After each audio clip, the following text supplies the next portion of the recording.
Hello everyone, my name is Insomniac Anvil, and in tonight's video I want to very quickly go over future games show footage of some Oddworld SoulStorm gameplay footage. To sum up the content in this video, Lorne Landing shows off some of his personal gameplay and explains what's going on, as well as describing some key functions never seen before in the game, as well as recapping on other pieces.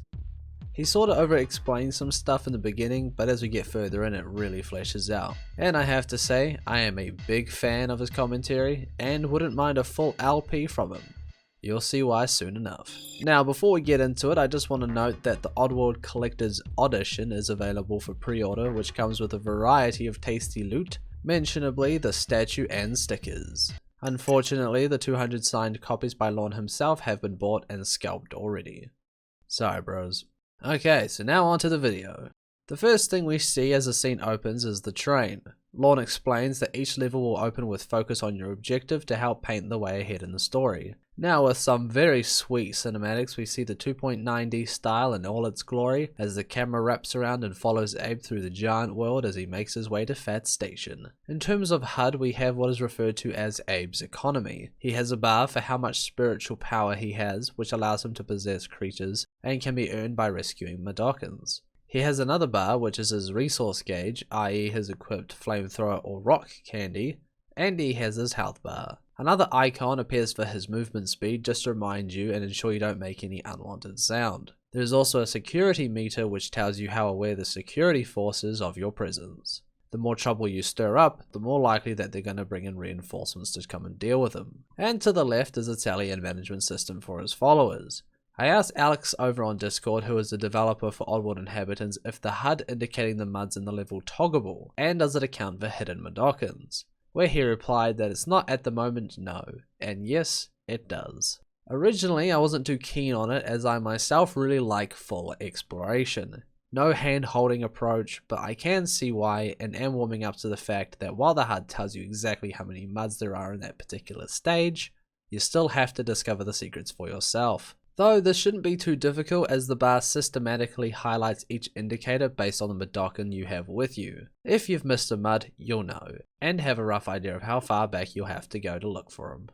In this section here, I immediately thought about jumping down to search for secrets, which Lorne then actually showed that there was in fact additional stuff down that way. You may also notice these glowing blobs on the slicks targeting lasers. These here are just a way to show you where the line hits the foreground.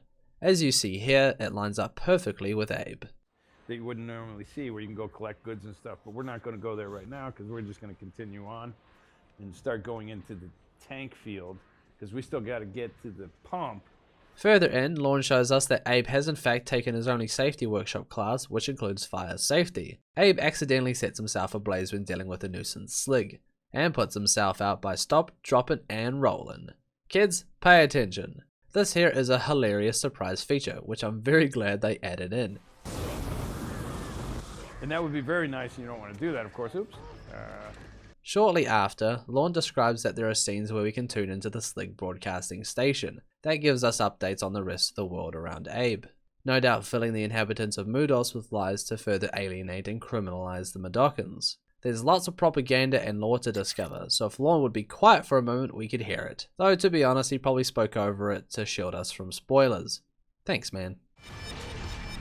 Insurance scam, Mudokon style. And along the way, we're hearing radio broadcasts that are telling us, filling us more in on the backstory, the propaganda of the world, what they're telling the common people versus what you know is actually happening in the game. I, for one, am absolutely loving this expanded feature, as while we got the interviews in Abe's Exodus, these are a lot more expansive, which also translates to the cinematic scenes, showing you just how important the propaganda element really is. Up ahead you can see our first reference to another game, which is the Daily Deception, a newspaper that is prominent in Munch's Odyssey. Now for the big juicy content. This one is a long awaited change and we finally won, boys. The checkpoint has at last been changed from That's DRIPIK, sir. DRIPIK! I knew that. to a symbol of the Magog cartel. This sleek design is new, refreshing, and oh so very tasty. The aesthetic is capturing, the black on red is perfect and helps carry the symbolism across. As you approach, the image of the cartel is replaced with that of a Mudokon's face. just like in New and Tasty. Similar to taking down your enemy's flag and sticking your own up, these checkpoints help indicate that Abe has taken over this section of the level, and that the Magog cartel is slowly losing its grasp on control. Moving on, we get to see Abe in action as he parkours like a ninja across some hazardous machinery. It's hard to be on the fence with Abe's double jump and ability to manipulate physics, as these puzzles are extreme, and it's hard to create a world so intense without giving Abe the leg up. And while Oddworld inhabitants have strayed from Abe's classic mechanics for 2 games now, I understand why fans are disgruntled. It looks great though. The parkour mechanics are sweet, especially those wall hopping maneuvers. Makes me think of Ratchet & Clank and Hollow Knight, especially the latter in terms of difficulty. Regardless of the age-old question, to double jump or not to double jump, I am still highly looking forward to the game. Quick note, Lorne explains that each lever or trigger will have a connector of some sort that highlights what it activates to help with puzzles. To me, this indicates that later on in the game, puzzles are going to get extremely messy. Towards the end of the video, we see Lorne save one Mudokon. And they're stacking up more and more, and the more you get, the easier it is to get lots of them more killed, even though you shouldn't. Come on, go, go, go, go. Okay. And killing them, of course, is not the best karma. And now, well, you only got there with, what, 2? 1? 1 survivor. And I must say, the portal design has had some subtle changes since New and Tasty, and they really do the change from the original design justice. We also see Abe's chant bar fill up, which should carry across to the next level hopefully, and will ultimately fixate what style you play, rescuer or murderer. I don't see any Kwama indication like in previous trailers, but these tiny orbs lock on and absorb into Abe.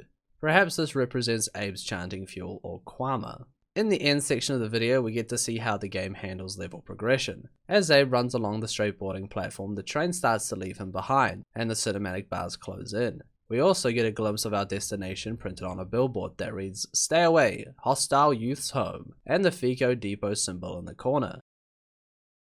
Side note, you can see in the background it reads Comet Depot still for the collector's audition.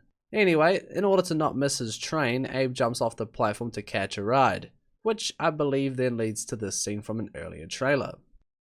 Well, that about wraps it up for me folks. I hope you enjoyed this quick summary. Lorne kinda explains it all for you in this video, so if you want to check it out, there's a link below. I hope you are all looking forward to SoulStorm. I, for one, am definitely dying to play it. Anyway, if you guys enjoyed this video, be sure to give it a thumbs up, subscribe for more, and as always, I'll see you guys in the next video that I do. Until then, have a good day, have a good night. Bye bye.